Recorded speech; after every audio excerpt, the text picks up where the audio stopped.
Hello, beautiful people. How are you? So wonderful to be back with you. Those of you who don't want to hear anything personal can fast forward. But I'd like to just talk for a minute about where I've been and what's been happening. That is Rose, by the way, over my shoulder. She just got out of the view of the camera. One of my sister's cats. So thank you for all of you who left comments in the videos and sent emails. I'm sure most of you worked out that my sister passed away. Um, and I really, after all the months of um, our vigil, is the word that Metatron is using at the hospital, and trying to find out what it was that was wrong with her. Then when it ended that way, all of us were just exhausted and still shocked that it happened. But they never did find out what it was. I looked more closely at her astrology afterward. We had talked a lot of times because of her being adopted. She was adopted from Seoul, Korea. I was 6 years old when I begged God, and you make all those promises to God about how all the wonderful things you're going to do and how well behaved you're going to be if I could just have a sister. And so she was my baby sister. Um, she had 5 planets in Sagittarius. She was just sunshine. You really couldn't dislike her. Yeah, she was a gift, surely, for our family. Sorry, I don't want to make anyone upset. I know that so many of you have lost people, multiple people, some of you. Um, while this has been going on in this past couple of years, but recently, a lot of you have lost people, right? Before I lost my sister. Um, and so, yeah, I know that. I recognize that. And I don't want to make people upset. So I'm not going to go on. But I've started this video so many times I don't remember what I said about it. But yeah, she passed away at the beginning of March. Um, and it was peaceful when she did go.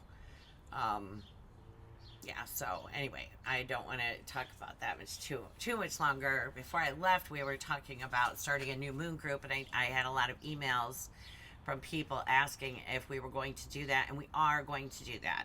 So beginning next month, we will have the sign up for the new moon group. You can register now. I'm going to also offer, as a part of that, lunar return readings for people who will get like a recording every month about your own lunar return. And I have Michael and the Galactics now. We've been keeping up pretty much with the Metatron course, except for a few delays, of course, while everything was going on. But yeah, so if you want to sign up for Michael and the Galactics, that is a 3-month course. So if you sign up, it is the whole 3 months that you sign up for. And yeah, so let's talk about. There's Rose, one of my sister's cats. I have 2 new cats I inherited from my sister. So we have Lil Moo. Lil Moo is, I call her Lil Moo. My sister called her Moo. She is running around the backyard. So if you see a black and white cat behind me, that's Moo. I now have 4 cats, but that's okay because they really are a lot like my sister. So I like having them around. Let us get into the new moon. Oh, you know what? No, I want to talk about the eclipse. Let's go. Let's talk about last month because I want to just make sure, and I think probably a lot of people were saying this when it was taking place, that people understand that Mercury was just about to move retrograde. He was at the degree that he was going to move retrograde when that eclipse happened. So what that means is that we're still in that. We're not. Mercury has not even come back to the degree that he moved backward at the time of his retrograde when we have this new moon. So we're still in the energy. When there is a new moon with the South Node, I have someone very close to me in my family who was born on a South Node eclipse. Those are challenging, and it's really not a lot of energy for something new. with that square to Pluto. Now, this is more, I want to say, like a practical, energy wise. It's a more practical energy. If you want to just check out the sign of Taurus here, you can see Jupiter, the North Node, Mercury, there's Archangel Raphael, and Vesta, the asteroid Union, and Uranus. So Vesta is like where we make a commitment, where we're committed. Uranus is breaking free, breaking apart. You see the asteroid Union there. So it looks like there's going to be some of that going on, some departures. And then we have the moon and the sun there. When all of these planets are in Taurus, answering to Venus, who is out of bounds, expect to put on a little bit of weight. I'm just going to tell you. You're going to want to, and it's good because with this new moon energy, so the new moon is the 19th in London at 4:53 p.m. The day of this video will actually air. It's in Chicago at 10:53 a.m. and then Sydney at 1:53 a.m. on the 20th.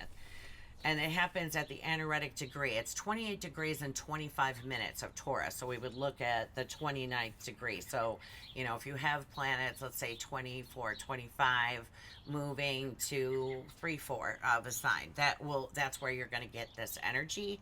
And of course, where Taurus falls in your chart, the last degrees of Taurus. But when all of that, okay. So what I was going to say was, we're lucky that Mars is moving into Leo at the same time. So you can see that, again, that quintile, the long yellow line between Mars going down to Saturn that looks like an H in Pisces. So with Taurus energy and then the Mars Saturn, the way that they're speaking to each other and the two of them working together, it is a long study hall.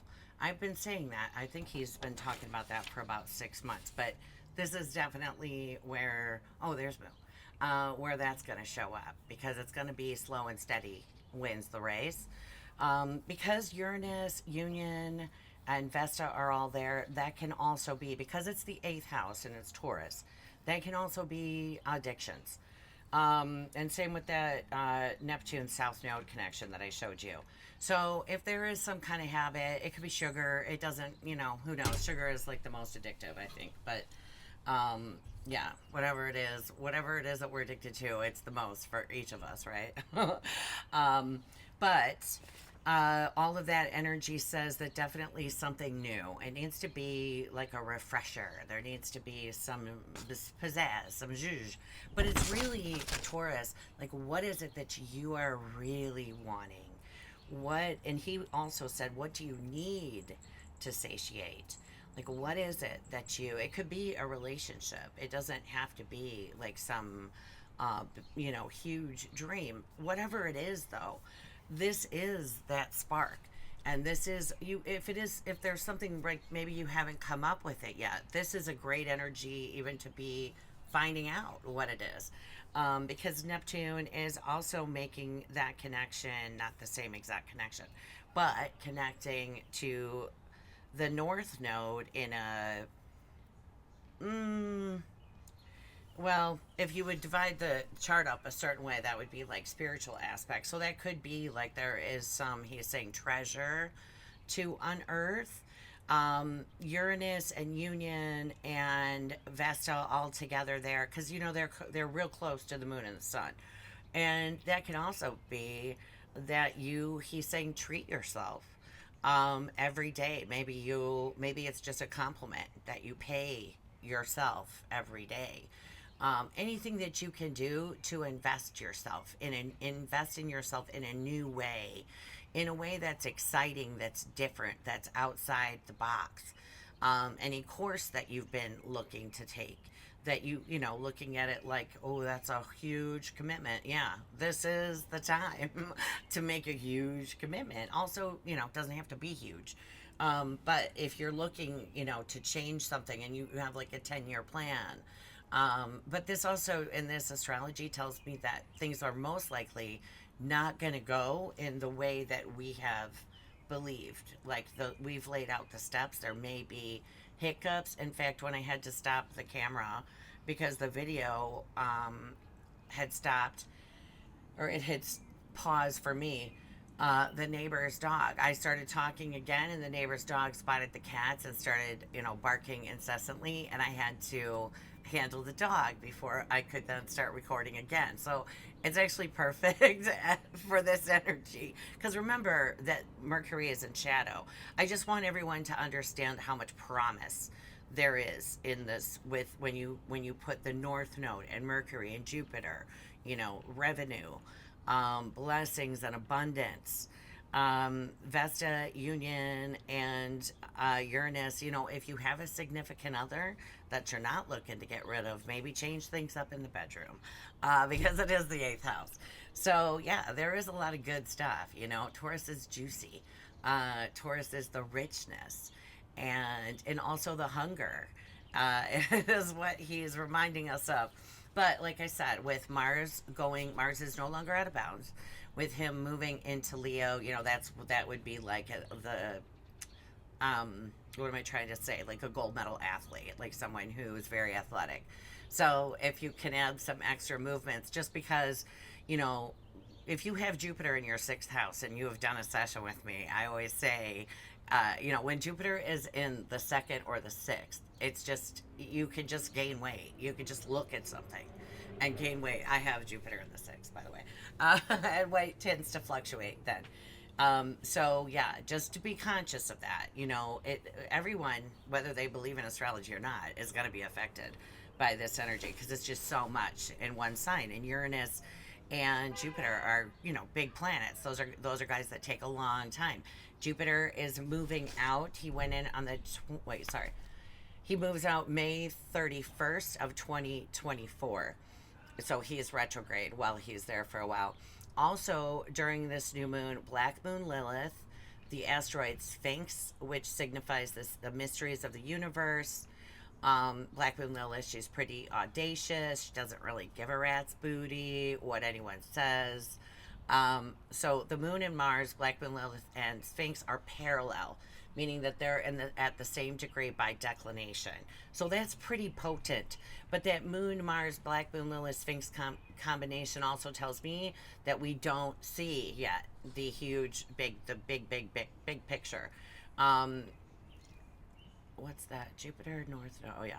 Okay, and then Mars entering Leo on the 21st. He will be there until July 11th. So that's plenty of time to get like a new exercise regime. Yeah, or just routine. I tend to see it as a regime, but other people probably, no, that's not true. Mercury clear shadow on June 1st. I know so many people are still having Mercury retrograde issues. This one was real serious. And a lot of stuff with money.